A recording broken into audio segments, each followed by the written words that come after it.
Pastor shalom Raj చేసిన వ్యాఖ్యలు ఎంత దుమారం రేగుతున్నాయో మనం చూస్తూనే ఉన్నాం. అయితే ముఖ్యంగా మల్లెపూలకి సంబంధించి, అలాగే ఆడవాళ్ళకి సంబంధించి చేసిన వ్యాఖ్యలు ఏవైతే ఉన్నాయో అవి కరెక్ట్ కాదు అని చెప్పి ఇవాళ ప్రతి ఒక్క మహిళ బయటకొచ్చి మాట్లాడుతున్న పరిస్థితి కనిపిస్తుంది. మరి ఆయన చేసిన వ్యాఖ్యల్ని మనం నిజంగానే అంత సీరియస్‌గా తీసుకోవాలా అన్న విషయాలు తెలుసుకుందాం. ఇవాళ మనతో పాటు సీనియర్ జర్నలిస్ట్ దుర్గా వడ్లంనేని గారు ఉన్నారు.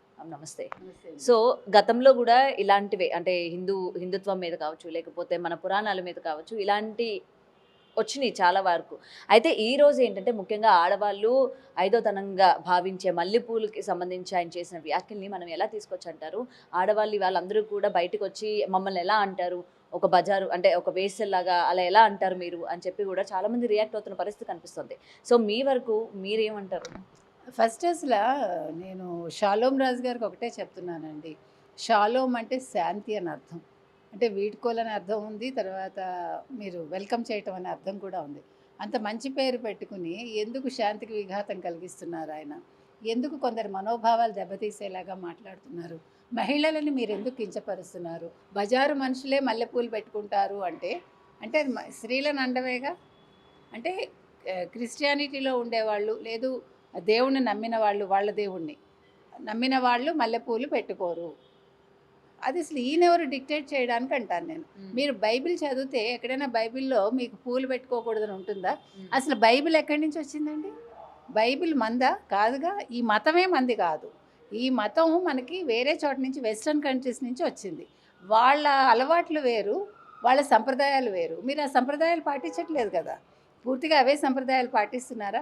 ఓకే, మీ నమ్మకాన్ని మనం ప్రశ్నించాం. ఇప్పుడు ఎవరు ఏ మతంలో ఉంటారు, ఎవరు ఏ విశ్వాసాన్ని నమ్ముకుంటారో అది వాళ్ళ వాళ్ళ వ్యక్తిగతం. అది మీరు వ్యక్తిగతంగా దాన్ని అంతవరకే ఉంచాలి తప్ప వేరే మతాన్ని కించపరిచే హక్కు ఈ షాలోమ్ రాజు గారికి లేదు. ముఖ్యంగా మహిళల్ని బజారు మనుషులు అంటే వాళ్ళు సెక్స్ వర్కర్స్ కాదు. మల్లెపూలు పెట్టుకున్న వాళ్ళు సెక్స్ వర్కర్స్ కాదు ఖచ్చితంగా. ఎందుకంటే మల్లెపూలు పెట్టుకునేది ఒక ముత్తైదువుగా ఉండే ఏ మహిళ అయినా పెట్టుకుంటుందండి. మీకు మామిడి పండు తినడం మానేస్తారా ఇప్పుడు క్రిస్టియన్స్ అందరూ? ఎందుకంటే మీకు వేసంకాలం వస్తే మల్లెపూలు, మామిడి పళ్ళు ఈ రెండు పక్క పక్కనే ఉంటాయి. మరి మామిడి పళ్ళు తినొద్దని చెప్తారా? మామిడి పండుకి పుట్టుక ఇక్కడే కదా, భారతదేశమే కదా దాని పుట్టుక. భారతదేశానికి సంబంధించిన పండే కదా అది. మరి మీరు ఎట్లా చెప్తారు? మీరు ఇప్పుడు సంప్రదాయ వంటకాలు తినడం మానేస్తున్నారా వీళ్ళందరూ? హిందువులు చేసుకునే వంటకాలు తింటలేదా? అరిసెలు చేసుకోరా వీళ్ళు? నాకు తెలిసి నా ఫ్రెండ్ క్రిస్టియన్ ఫ్రెండ్ ఉండేది. ఆ అమ్మాయి ఈస్టర్కి నాకు అరిసెలు తెచ్చి ఇచ్చేది. మరి మీరు చేసుకోకూడదు కదా. ఇప్పుడు మల్లెపూలు పెట్టుకునే వాళ్ళు బజారు మనుషులు అంటే సంప్రదాయ వంటలు చేసుకునే వాళ్ళు, చీరలు కట్టుకునే వాళ్ళు. మరి చీరలు కూడా హిందూ సంప్రదాయమే కదా. ఇంకొకటండి, మీరు గుళ్ళల్లో ధ్వజస్తంభాలు ఎందుకు పెడతారు? మీ చర్చిల్లో ధ్వజస్తంభాలు ఎందుకు పెడుతున్నారు? మీరు అన్నీ కూడా వీళ్ళ పద్ధతులే, హిందూ పద్ధతులే ఎందుకు పాటిస్తున్నారు? పాటించకూడదు కదా. అసలు మీరెవరు? ఒక ఆడపిల్లని మీరు డిక్టేట్ చేయడానికి. మతం వేరు, వీళ్ళకి ఇష్టాలు వేరు. మనం కొన్ని వీడియోలు చూస్తే వాళ్ళ దేవుడికి పువ్వులు వేయడం, కొబ్బరికాయలు కొట్టడం కూడా చేస్తూ ఉన్నారు. ఇప్పుడు దీపాలు పెడుతున్నారు. దీపం పెట్టడం అనేది ఎక్కడి నుంచి వస్తుంది? ఈవెన్ ముస్లిమ్స్ దీపాలు పెడుతున్నారు, పువ్వులు పెడుతున్నారు. మీరు చెప్పినట్టు కొబ్బరికాయలు కొడుతున్నారు, ముడుపులు కడుతున్నారు, చీరలు కడుతున్నారు. మేరీమాతకి చీరలు కడతారు. మరి చీర కట్టుకోదుగా మేరీమాత. వాళ్ళ సంప్రదాయమే వేరు కదా. మనం అనేది ఇక్కడ మనం ఎవరిని కించపరచడం కాదు. హిందువులు క్రిస్టియన్స్ని అనొద్దు, క్రిస్టియన్స్ హిందువులను అనొద్దు, ముస్లిమ్స్ వీళ్ళిద్దరిని అనొద్దు. ఒకటి. రెండోది, నేను ఇంకొకటి కూడా అడుగుతానండి. క్రిస్టియన్ మత వ్యాప్తి కోసం మీరు పొద్దున్నే ఇంతంత మంది 10 మంది 12 మంది గుంపుగా మీరు పాంప్లెట్స్ తీసుకుని, బైబిల్స్ తీసుకుని హిందువుల దగ్గరికి ఎందుకు వెళ్తున్నారు? మీరు హిందూ సంప్రదాయాలు పాటించద్దు అన్నప్పుడు హిందువులను మీరు అడగకండి. మీరు బలవంతంగా వాళ్ళని మత మార్పిళ్ళు చేయకండి. నేను చెప్తున్నది అది. మీరు మీ మతంలోకి వచ్చే వాళ్ళని తీసుకోండి. దానికి ఎవరికీ అభ్యంతరం లేదు. ఎవ్వరూ ఎవరిని కించపరచరు. కానీ షాలోమ్ రాజు గారు మల్లెపూలు పెట్టుకున్న వాళ్ళు బజారు మనుషులు అంటాం మాత్రం చాలా తప్పు. దానికి ఆయన క్షమాపణ చెప్పాలి. ఎందుకంటే హిందూ మహిళలందరూ కూడా మల్లెపూలు పెట్టుకుంటారు. అది చాలా ఇష్టం వాళ్ళకి. మీకు తెలుసో లేదో, మా చిన్నప్పుడు మేము వేసంకాలం వస్తే మల్లెపూల జడలు కుట్టుకునేవాళ్ళం. అది మస్ట్ అండ్ షుడ్ అనమాట. అంటే పెళ్ళిలో ఇప్పుడు వాళ్ళు పెట్టుకుంటారో లేదో నాకు తెలియదండి. అది నాకు అనవసరం కూడా. ఇప్పుడు క్రిస్టియన్స్ పెట్టుకుంటారా పెట్టుకోరా నాకు అది వాదనే అక్కర్లా. అది వాళ్ళు ఏమైనా చేసుకొనివ్వండి. కానీ వాళ్ళు హిందూ సంప్రదాయాలు పాటిస్తూ పసుపు తాడు వేసుకుంటున్నారా లేదా? వాళ్ళు తాళి ఎక్కడి నుంచి వచ్చింది వాళ్ళకి? తాళి మీద మీరు ఇవాళ క్రాస్ వేసుకుని తాళి ఎందుకు కట్టించుకుంటున్నారు? తాళి ఉండకూడదు, వాళ్ళకు ఓన్లీ రింగ్ ఉంటుంది అంతే. మీకు వెస్ట్రన్ కంట్రీస్లో మీకు అంటే క్రిస్టియానిటీని నమ్మేవాళ్ళు ఓన్లీ రింగ్ వేసుకుంటారు. మరి మీరు తాళి ఎందుకు కట్టిస్తున్నారు? దాన్ని ఎందుకు యాక్సెప్ట్ చేస్తున్నారు? పసుపు ఎందుకు మీరు వాడుతున్నారు? ముస్లిమ్స్ పసుపు దంచుతారు, క్రిస్టియన్స్ పసుపు దంచుతారు, మీరు ఎందుకు వాడుతున్నారు? మీరందరూ కూడా మీ అవసరాలకు మీరు వాడుకొని ఏ రిలిజియన్లోనైనా సరే, ఏ మతంలోనైనా నేను చెప్పేది ఒకటే, మహిళలను మీరు రెస్ట్రిక్ట్ చేయకండి, వాళ్ళని మీరు మీ పాదాల కింద తొక్కడానికి చూడకండి. వాళ్ళ ఇష్టానుసారం వాళ్ళు ఉంటారు. క్రిస్టియన్ మహిళ బొట్టు పెట్టుకుంది, ఆవిడ ఇష్టం, పెట్టుకోలేదు అది ఆవిడ ఇష్టం. నువ్వు ఇలాగే ఉండాలి అని ఎవరు డిక్టేట్ చేయకూడదు. మీకు హిందూ మతంలో మీకు ఎక్కడ కూడా డిక్టేటర్షిప్ లేదు. ఎవరికి ఉండే ఇండివిజువాలిటీ వాళ్ళకు ఉంది. సరే, వాళ్ళకి ఇష్టమే వాళ్ళు అందులోకి మారుతున్నారు. ఒకళ్ళు మారాక నేను మారాను కాబట్టి నా కుటుంబంలో వాళ్ళని మార్చాలని వాళ్ళు మారుస్తారు.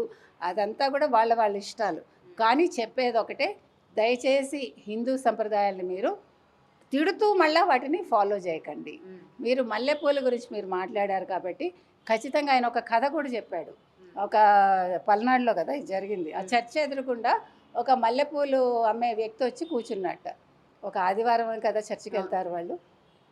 పొద్దున్న వచ్చి కూర్చుంటే పాస్ట్ అడిగారట, మీరేంటి ఇక్కడ మల్లెపూలు పెట్టుకున్నారు అంటే, అమ్మకానికంటే మా స్త్రీలు ఎవరు మల్లెపూలు కొనరు, పెట్టుకోరు అని అన్నట్టు ఆయన.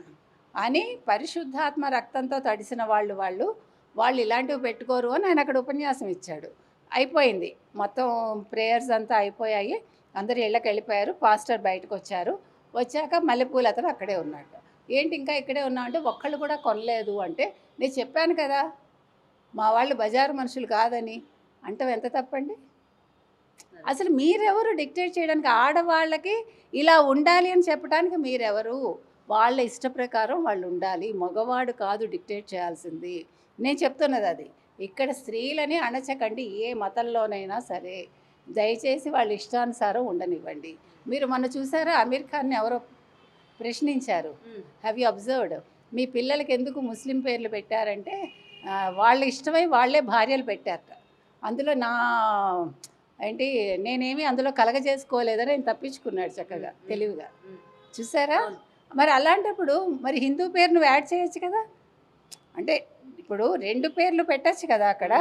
మీరు ఏ అమ్మాయినైనా చూడండి, ముస్లిమ్స్ని పెళ్లి చేసుకున్న వాళ్ళు బొట్లు తీసేస్తున్నారు. ఖచ్చితంగా వాళ్ళ పిల్లలకి ముస్లిం పేర్లే పెడతారు. వాళ్ళు బురఖాలు వేసుకుంటున్నారు.